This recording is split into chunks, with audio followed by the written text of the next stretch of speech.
Hi, it's Mrs. Clark. Today we are going to do lesson 2 in unit 2, fraction and decimal number sense. We are going to look at terminating and repeating decimals. So before we get started, I want to make sure that you're ready. Do you have your math notebook and all of the notes you need for today's lesson? Make sure you're focused and I have your full attention. And if so, let's get started. So by the end of today's video, you are going to be able to distinguish between terminating and repeating decimals. So what is a terminating decimal?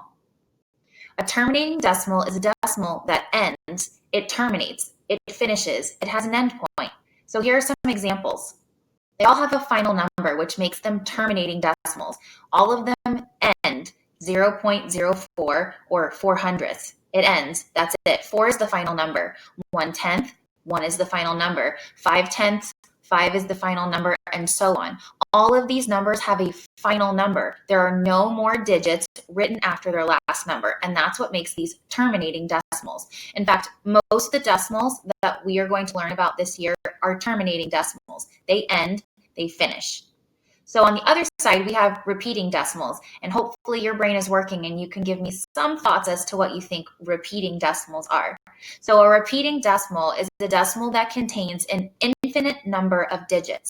The decimal doesn't end. The numbers go on and on forever. And they can repeat themselves in a couple ways. They can repeat themselves in a pattern where they repeat the same digit over and over and over again. They can flip-flop between two digits, repeating each digit back and forth over and over again.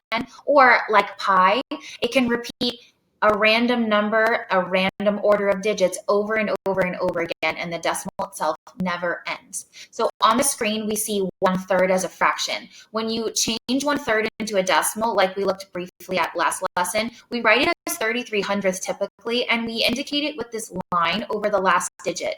By writing a repeating decimal, you have to put this line over the last digit to indicate that this digit goes on forever. So 1/3 as a decimal is actually 0.333333 repeating forever. There is no end to the threes as they repeat in this repeating decimal. In addition, we could write 2/3 similarly. It's 0.66 repeating with the little line over top of the last 6 digits, so it repeats over and over and over again. So just remember, when you see a decimal with this little line over the last digit, your brain should tell you that's a repeating decimal. That means that this digit continues on forever.